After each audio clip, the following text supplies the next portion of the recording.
Welcome to Off the Collar, powered by Arcos Golf. Produced in San Diego, California. Welcome back to another episode of Off the Collar, brought to you by Arcos Golf, Factor Ready Meals, Talkspace, and Instacart. I'm your host, Nick Johnson. Thank you guys for tuning in to another episode. We are here back at La Jolla Country Club. Beautiful, sunny day. Just like every episode, at the top of the episode, we're going to start with our 3 gratitudes of the day and your 30-minute breathing exercise. Treat yourself and you'll be better off for it. So, first gratitude, kind of as always, this beautiful place that I'm able to be a part of. But you know what? We're going to throw that on the back burner. I am so grateful for my health, for being able to do this week in, week out, and to be able to stay in a physical shape that allows me to do this on a continuous basis. Now, there's been a lot of work in the background. If, I know my fiance is going to watch this at some point. She knows all the work that's been going on in the background, and so does my support team. But very thankful for my health, that I am, in a good state, and been working pretty hard on it. So really happy about that. I'm very, very thankful of everything in my life going on right now. Just got engaged about 3 weeks ago, and it's, you never really think about it until you're in it. We're trying to plan a wedding and everything that goes in it, and celebrating all of the fun things that we've been able to do the last year and a half and for the rest of our lives. So it's a really exciting time for us. And then, lastly, I'm going to say the thing I'm grateful for are just the hard times. It's every good comes with bad, and I think, to be frank, this last weekend, I got my ass kicked on the golf course a little bit. It can be a very humbling game, and, sometimes it's in your control, sometimes it isn't, but there was one thing that I brought out of that situation.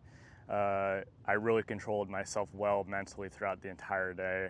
I felt pretty even keel despite what was kind of going on around me, and I'm not going to sugarcoat it. It was not pretty out there, but you know what? We're here another day, one foot in front of the other, and we're gonna keep trying to improve every single day. So, for your 30-minute breathing exercise, a little different one today. So, you're going to be breathing in through the mouth, count to 5, in through the nose, count to 5, and out through the mouth. So, through 5, out through your mouth through 5, and just keep repeating that. So, this is actually more of something that I will try to do while I'm on the golf course to try to, that in-between time is always the toughest part while I'm playing. So that's something I'm always trying to be cognizant of is, am I paying attention to my breath work as I'm out there? So again, 5 in through the nose and 5 out through the mouth. And just keep doing that. And like I said, treat yourself. You're going to be better off for it. So going into today's episode, working on wedge work. So going to throw up some info right here. We have another camera working right behind me so you guys can get both angles, seeing where the ball is going to go. I also have a mirror right here, which I'll show you guys in a second of how I use it and what I'm looking for. But right now, what I'm struggling with in my game is kind of, I'm strictly using the data from Arcos to decipher where I need to improve. But it's basically that 30 to 100 yard range. Right now, for me, I don't feel like I have a great sense of how far everything is going. A lot of it is, my body's changed a little bit physically, so I'm having different feels of how far everything is going. Everything's going a little bit further right now, so it's a good problem to have, but it's some things that I need to work on and get some feels back of, how far do I need to take the club back? How far do I need to take the club through to hit the certain shot I'm trying to hit? Making sure that, technically speaking, and that's what we're going to be working on in this session, is technically speaking, am I doing everything that I'm, intending to do? And that's where this mirror is going to come into play. So to start off, the best thing you can do if you have the option is get yourself a practice wedge. So this is not the normal wedge I play with. This is a wedge that I had laying around at the house that's still in decent shape, that I don't care whether or not I beat this thing to hell. I'm gonna be working on technique a lot, and I want my gamer, the one in my bag, to be the one that has the freshest groove so I can get the best reaction. Out here, I'm just trying to work on technique, and that is a big thing. So if you guys have a club that you can use just in that sense that you don't care how much you're going to beat it up with practice balls, definitely have that in your bag. You can do that also for like a 7-iron. A lot of people use their 7-iron to practice a lot with. It's really a good thing to have an extra club in your bag. Maybe it's one from an old set that you're just going to work on technique, because having fresh grooves is really going to change how the ball reacts when you're on the course. So just for an idea of what happens to guys on tour, there's a lot of guys that will switch their wedges every week or every 2 weeks or every month. I think Tiger switches it every week because he wants the freshest reaction that he can get. It's hard to adapt to that, and I've tried it. I kind of want a little bit of wear because I get used to the wedge, but I need it to be still in good shape where I don't feel like I'm losing performance. So that's a big key. So yesterday I was out here on the range, and I don't have it up right now, but we have this nice TrackMan range facility. So it's a little hard to see. You might be able to see it in this shot over here. We have TrackMans out on the range that are going to track the ball in the air. Now, not everyone has access to that. I'm grateful that I do. But if you're out at a practice facility, shoot some yardages and try to focus on, hitting certain numbers. So what I'm going to do to start is I'm going to take my rangefinder,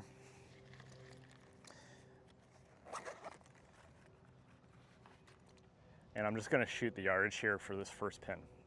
So looks like 52 yards, which is right in that sweet spot of what I've been trying to work on.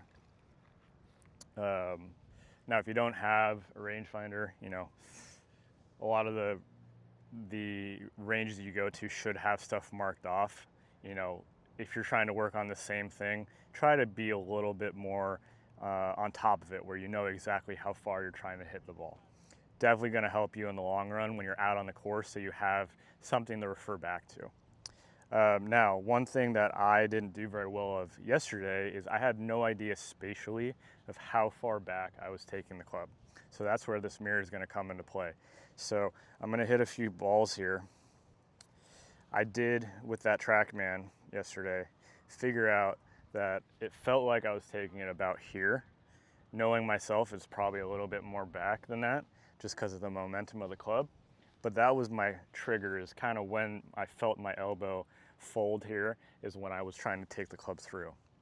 And what I determined is on a 60-degree wedge, which is what I use for my lob wedge and a lot of these numbers, 50 yards was choking all the way down to the bottom of the grip, 60 was about halfway, and 70 was about full with that same motion. So what I'm trying to work on here is trying to get a repeatable motion for those different yardages. Now, that's just going to be, a foundation. I'm not always going to have exactly 50 or exactly 60 or exactly 70, but at least I'll have some sort of an idea of what the motion needs to feel like to get that result. So what I'm going to start out with here, I'm about 53 yards. And I want to just get a baseline. And I know this is going to go a little further because I'm choked down halfway. But I just want to get a baseline, and I haven't hit any balls yet today.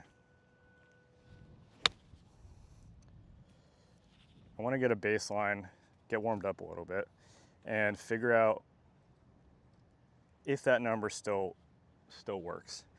For a couple reasons. I'm trying to confirm my feels from yesterday. I'm not going to feel the same every day.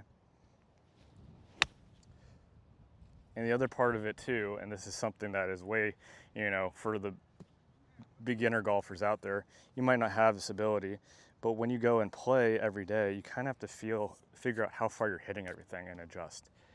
Some days you're going to feel stronger, some days you're going to feel weaker. Some days the temperature or the conditions are going to be a little different. Today it's 75, a little bit of wind, which is a fairly solid baseline to do this kind of stuff. So,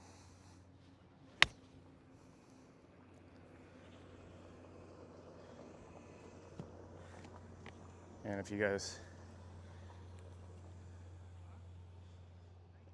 could also do me a huge favor, go into that link in bio on our Instagram. Help us along the journey.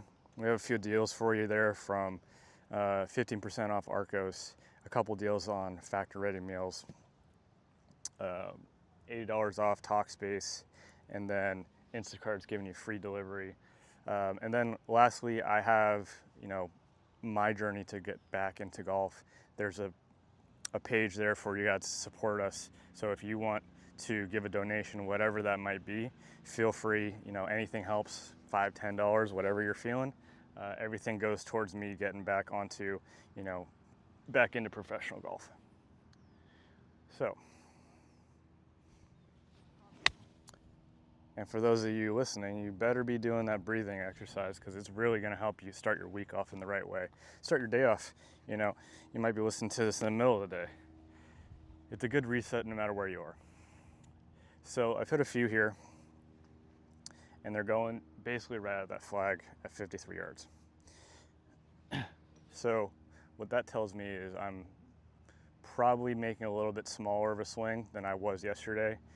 When I'm hitting a few of these, it does feel like my rhythm's a little bit better. I'm not swinging as hard, which, that's what this practice is meant for, is to maybe calm things down a little bit and try to actually have some goals on what I'm doing. Contact is really good. That one went a little bit further, and I could feel myself take it maybe just a little bit further back than that. And that was, about as good a contact as I can get. Now, something I'm changing a little bit in the way I hit these kind of shots, and something I've been working on for a while, and I haven't quite put it in play, just because I'm not sure how hard to hit it yet. I'm basically what might look like a pivot forward. I'm trying to use my upper body completely for a couple reasons. When I get up here, it just feels like a tilt down, and I can control the motion as I'm going through, and I'm not adding anything extra with my hands.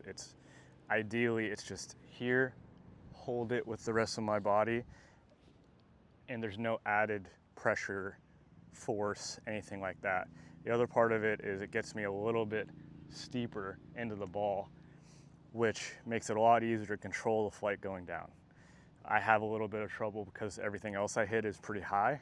So for me, I have to really feel like my head's almost tilting to the left, and then I release my body, and the ball is really, when I do it right, it's very flush and very repeatable. But I'm still, I shout out to Ryan Faust. He showed me this earlier this year. I want to say it was in April, maybe a little bit later, I'm not really sure, but I haven't quite 100% brought this into my game yet. So it's something I'm still working on, and I'll throw it into the mix once in a while, but I really trying to, this is a part of my game that I'm really struggling with. So I'm thinking now is the time to implement it a little bit more. So essentially what I'm doing, every shot for me is either going to be on the inside of my left heel or the inside of my right heel, just to make things simple. I just want two shots, a high shot and a low shot. I used to be kind of the other way, where everything was kind of medium and there wasn't a lot of intention, and it just, most of the things in this game, when you don't have intention, don't work very well. So a little bit of tilt, a little bit of release, and everything goes copacetically as it should.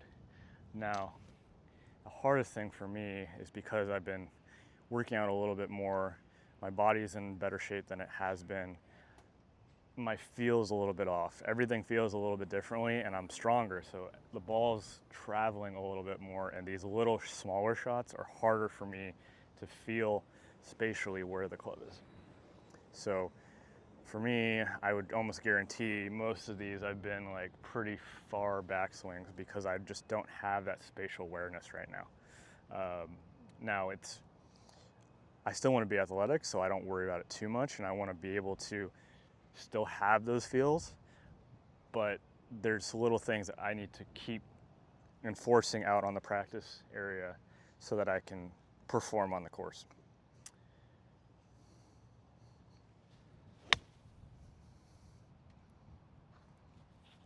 Okay, that feels pretty good. Going a little right, but I'm not necessarily worried about where the ball is going right now. I'm not really aiming as good as I could. I'm kind of just worrying about contact. So right now, doing a check to see in the mirror, how far back am I really going? I'm kind of hoping to just be, hip high, which I almost guarantee, just knowing myself, I never actually get to. So one thing you guys can always do if you don't have a mirror here, something that I found on Amazon for like 40 bucks.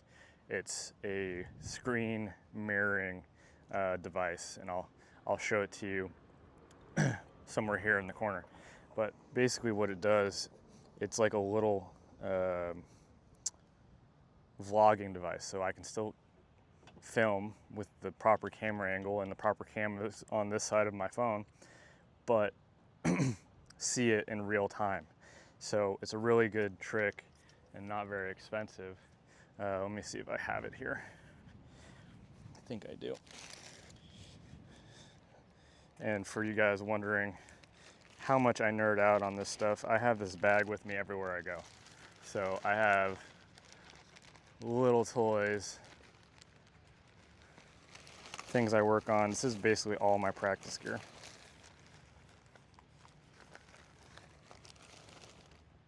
Of course, at the bottom of the bag. So,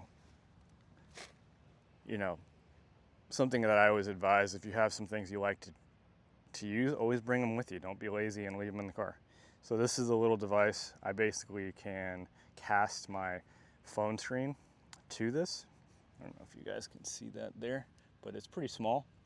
And I just got this a few weeks ago. I basically can watch myself in real time when I don't have a mirror here. This is great for, traveling too. One thing I haven't tried and I kind of want to try is like watching movies and stuff on my phone so that my fiance can watch it right next to me on like a plane or something. But that's going to be obviously down the road. Okay, so something you guys can take home with you is figure out how you want to address these shots for yourself. My way is not going to be the same way everyone does it. It just works for me and what makes sense for my game. Take little tidbits for yourself. Understand that I think in most cases, the more simple you can make the process, the better. And, I'm a guy that likes training aids because in my mind, I make it simpler. Some guys might see my training aids and think, wow, he's using a lot of things. It just depends on the person. Now, throwing this little tool in play here, just to keep, again, I don't want any extra motion because that is how I'm going to control distance the best. If I use my big muscles, I'm going to be able to deliver, and that is the key to all of this, delivering the club to the ball consistently. If I have the same loft delivered into the ball consistently, I can predict how far the ball is going to go. And it's really just going to come down to how far I take the club back and how much effort I use in it. I have probably right now a dozen different speeds that I can pull out that are either unintentional or intentional. So that's kind of next steps of this is, I'm trying to work on the foundation of the motion by keeping this ball between my arms.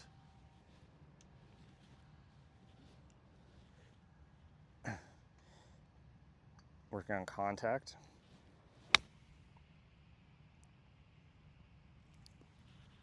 And then lastly, once I have kind of the feeling that I want to have contact-wise, like you can hear it, it's pretty flush. It's exactly the sound I want. Then the last part is just having the right tempo. So there's something I posted the other day called tour tempo. I use that quite often. It's basically like a different form of a metronome. A metronome is another great thing you can use.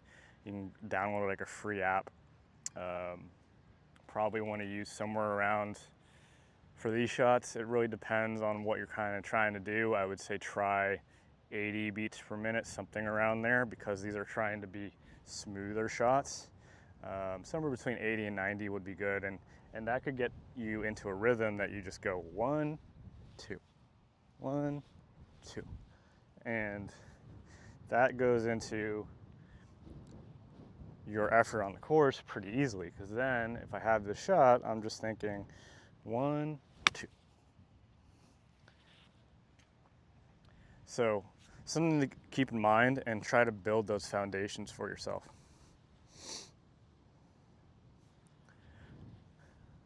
And something I've been playing this game for a long time. I always have a feel of how far it is, but somehow recently I've gotten away from that. And I don't really know how far everything is going right now. I have an idea, but having an idea versus having 100% confidence that this is where it's gonna go, it's gonna free up a lot of things in my game and everyone's game, is just having that confidence of, okay, if I make this motion, this is how far it's gonna go. So, back through. I'm gonna just take the flags out really fast. Okay, sounds good. So, hopefully you guys are taking some solace in that you can just create your foundations fairly simply. You just have to think about it in a way that makes sense to you, and maybe jot them down. There's a lot of tools out there. I use ChatGPT for a lot of things to kind of solidify my thought process. Seems to at least point me in the right direction. It's not always right, so keep that in mind. But one thing I had ChatGPT do was to estimate how far I would hit my clubs. It's a little weird and it's not accurate. I tried it for a little bit to just depend on the calculations it was making.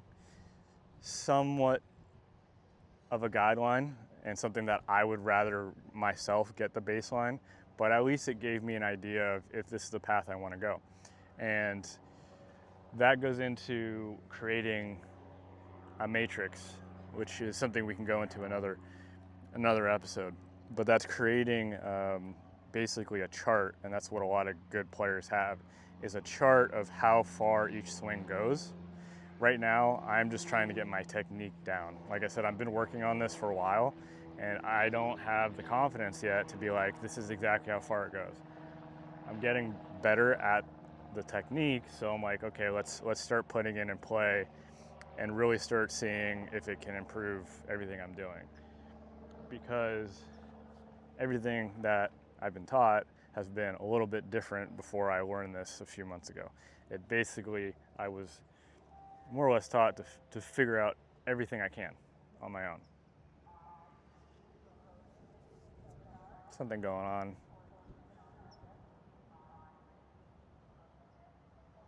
I don't know. We're next to a couple schools and I just heard a bell go off, so. Anyway, if you guys have gotten this far, please shoot me a DM if you have any questions. This is all higher level stuff. If you guys want me to make some stuff that's a little bit more basic, I definitely can, and I understand that this can be a little bit confusing. But where I'm going to close this is I just switched to a pitching wedge. And I can use the same motion for the rest of my bag. Something that's down the road for me that I need to definitely work on. But I hit my pitching wedge now about 150. They go a little further. But when I'm at 120, my club next to it, my 52 degree, my gap wedge, doesn't quite go far enough. So what I need to develop is a 125 yard shot using this same technique, which shouldn't be very difficult. I just have to figure out where the sweet spot is for me to grip it. And I kind of already have an idea because I've hit the shot in the past.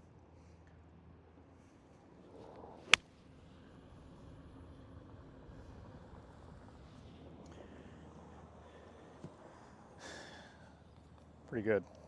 One thing I have to keep in mind is when I take the club back shorter, the club face doesn't open up as much. So I tend to hit the ball with a little bit of a draw.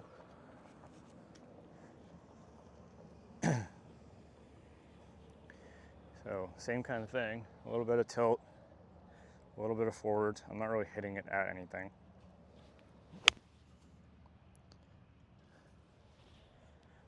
But it's more or less, right now, I'm really just trying to get my technique to a point where I feel comfortable with it and I can repeat it.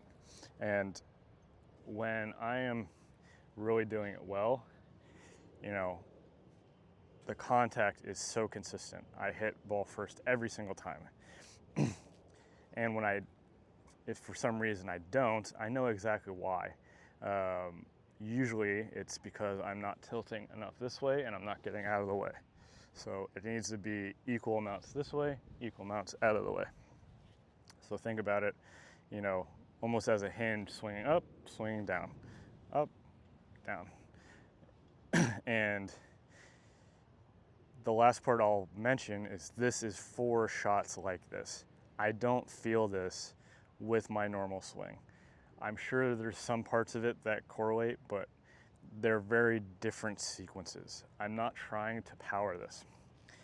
You know, if I were to make just a full swing, which might hurt because I haven't made a full swing yet today, but if I make a full swing, it's going to be totally different. So there's a little bit in there. But one thing to keep in mind for the actual, you know, any of the newer golfers too, is there's different sequences for different swings. The way I hit, you know, little chippy shots like this is totally different than I'm going to hit a 200-yard shot, because I'm not trying to create power for these little chippy shots. I'm trying to create power for the rest of my shots. So I need to hit it a little differently. What's funny is I've been hitting these little chippy shots and it kind of I could feel it in there, but I could also feel the difference. So there's something key there, is if you guys are going to try this at home, go back and forth and make sure that you're getting feels for your actual swing and these little shots, because they are going to be different and you're going to have to use them in different ways. So I'm going to hit one more full.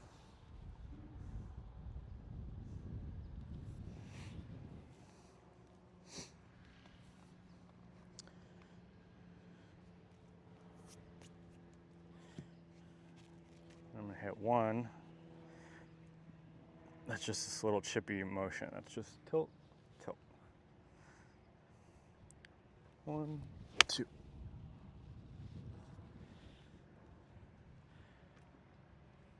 And they're so different. They're, you know, the way I make contact with it, with that shot, it almost feels like, even though I'm kind of steeper, it almost feels like I'm hitting the equator of the ball. I don't know if that's intentional or not, but because I'm going down on the ball a little bit more, I'm probably hitting the equator before I get to the bottom of the ball. So I'm not bottoming out my full swing. It comes delivered back here, where on the tilty swing, it's getting delivered up here. So a little different shots. There's a few things that I'm working on to get those feels, but this is really where most of the game is played.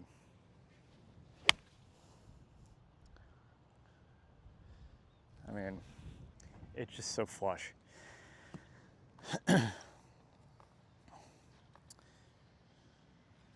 Anyway.